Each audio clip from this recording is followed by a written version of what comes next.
என் அன்பான சாய் சொந்தங்கள் அனைவருக்கும் இனிய மாட்டுப்பொங்கல் நல்வாழ்த்துக்களை தெரிவிச்சுக்கிறேன். அப்பாவோட ஆசீர்வாதம் நம்ம எல்லாருக்கும் கிடைக்கும். இன்னைக்கு இந்த திருநாளில் ஒரு முக்கியமான விஷயத்தை நம்ம பார்க்கலாம். சாய்ராம், பாபா நம்மளுடைய கர்ம வினைகளை வாங்கி கொள்வாரா? கண்டிப்பாக நம்மளுடைய கர்ம வினைகளை வாங்கி கொள்வார்.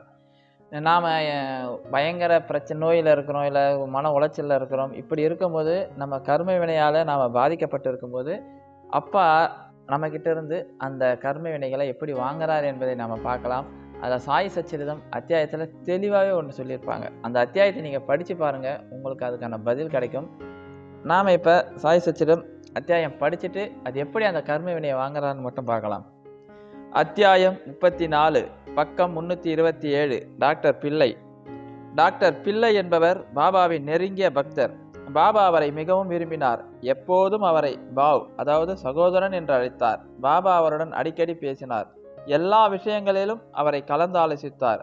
அவர் எப்போதும் தமது அருகில் இருக்கவும் விரும்பினார். இந்த பிள்ளை ஒரு முறை நரம்பு சிலந்தி நோய் வந்து மிகவும் அவதியுற்றார். அவர் காகா சாஹேப் தீட்சத்திடம், இந்த வலி உயிர் வதையாக இருக்கிறது, தாங்க முடியாததாகவும் இருக்கிறது, அதைவிட சாவவே விரும்புகிறேன்.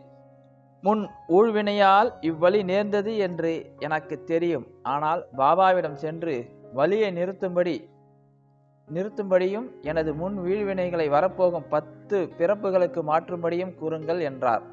தீட்சத் பாபாவிடம் சென்று அவரின் வேண்டுகோளை தெரிவித்தார். பாபா அவரது வேண்டுகோளை கேட்டு மனமிறங்கி தீட்சத்திடம் பயப்படாதிருக்கும்படி அவரிடம் கூறுங்கள். ஏன் அவர் 10 ஜென்மங்கள் கஷ்டப்பட வேண்டும்? 10 நாட்களில் அவரது தொல்லைகளையும் முன்னைய ஊழ்வினைகளையும் உழைத்து நிறைவேற்ற முடியும். அவரது ரகபல நலன்களை அளிக்க நான் இவ்விடத்தில் இருக்கும்போது அவர் ஏன் சாவதற்கு வேண்டிக் கொள்ள வேண்டும்? யார் முதுகிலாவது அவரை இவ்விடம் கொண்டு வாருங்கள். நாம் வேலை செய்து அவரின் தொல்லைகளை அடியோடு கலைந்து விடலாம். டாக்டர் பிள்ளை சாரா பாபாவோட சகோதரன் கூப்பிட்ற அளவுக்கு நெருங்கியா இருக்கு. அவருக்கு காலில் சிலந்தி நோய் வந்து வலி உயிர் போகிற அளவுக்கு வலி இருக்கும்.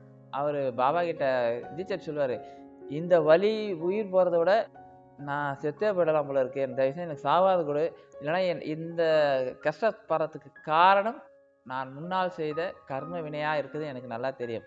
எனவே இந்த கர்ம வினையை எனக்கு அடுத்த 10 பிறவியில் கொடுக்க சொல்லுங்கள் பாபாவை, அப்படி இல்லைனா என்னை சாவடிச்சிருங்கன்னு சொல்லுவார். இதை போய் தீட்சத்தை அப்படியே பாபா கிட்ட சொல்லும் போது பாபா சொல்லார், ஏன் அவனை சாவணும்னு நினைப்பண்றான்? அவன் கர்ம வினைகளை நான் சரி பண்ணி தரேன், அவனை யாராவது முதுகில் தூக்கின்னு வந்து என் முன்னாடி உட்கார வைங்க, அது போதுன்னுவார். அவரை தூக்கி நேராக பாபாவோட துவாரகமாய்க்கு, அதை நம்ம துவாரகமாய்க்கு கூப்பிட்டு உட்கார வைப்பாங்க. துவாரகமையில் பாபா உட்காந்துருக்கும் போது எடுத்து வந்து உட்கார வைப்பாங்க டாக்டர் பிள்ளை.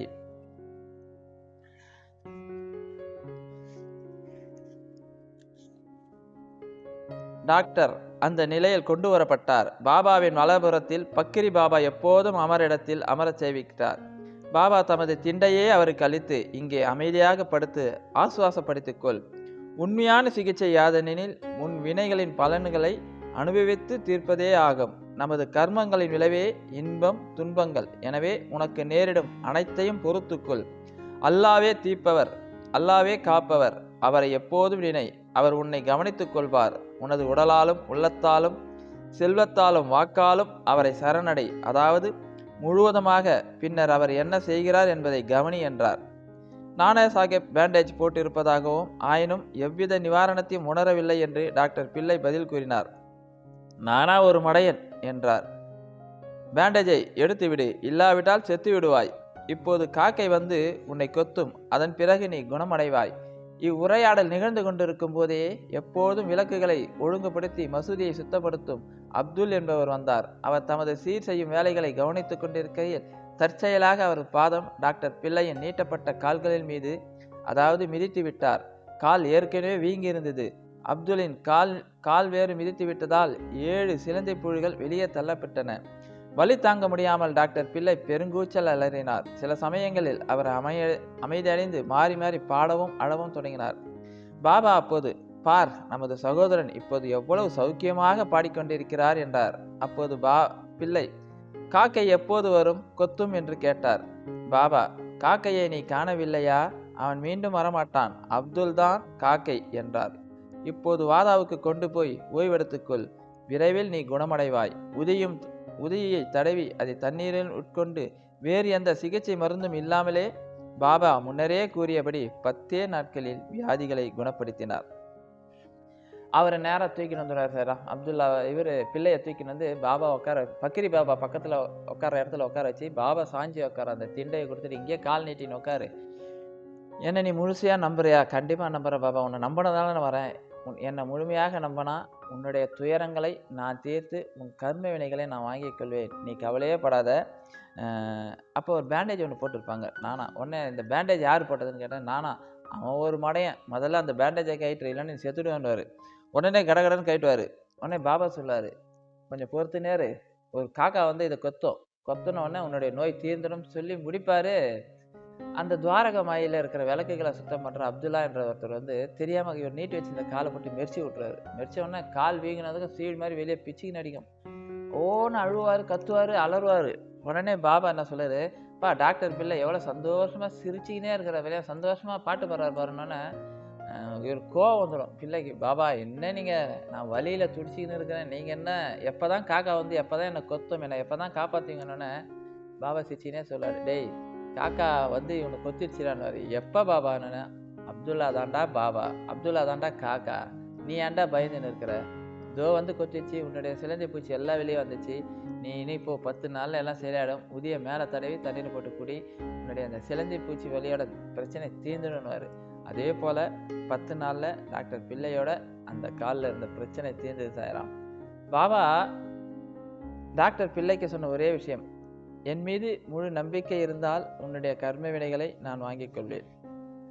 அதுதான் நான் பல முறை சொல்லியிருக்கிறேன், நம்ம கர்ம வினையை பாபாவுக்கு தானமாக கொடுங்கன்னு சொல்லி. நான் ஏற்கனவே சொன்ன மாதிரி பாபா கிட்ட ஒவ்வொரு வியாழக்கிழமையும் 2 காயின், பொறுமை, நம்பிக்கை. பாபா என்னுடைய கர்ம வினைகளை நான் உனக்கு தானமாக கொடுக்கிறேன், நான் போன ஜென்மத்தில் எந்த ஜென்மத்திலே செஞ்ச கர்ம வினைகளை உனக்கு தானமாக கொடுக்குறேன், இதை ஏற்றுக்கொண்டு கர்ம வினையை நான் அனுபவிக்கணும், ஆனால் அதனுடைய வேதனையை வலியும் குறைச்சி அதிலேருந்து 100% எனக்கு அதில் 10% மட்டும் அனுபவித்து அதிலேருந்து காப்பாற்றி கொடுங்க பாபான்னு சொல்லி நீங்கள் ஒவ்வொரு வியாழக்கிழமையும் அவர் காலையில் எழுந்து அவர்கிட்ட 2 நாணயம் வச்சு வேண்டிக்கினீங்கன்னா ரொம்ப ரொம்ப ரொம்ப ரொம்ப சந்தோஷமாக உங்களுடைய கர்ம வினையை வாங்கி கொள்வார்.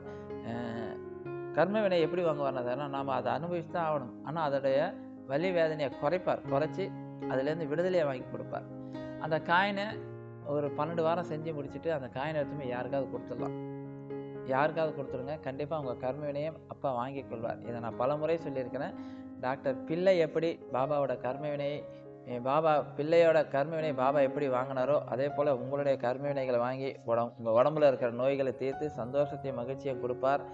இந்த நன்னாளில் பாபா உங்களுக்கு சொன்ன மிகப்பெரிய செய்தி சாயராம். ஓம் சாயராம், ஓம் சாயராம், ஓம் சாயராம்.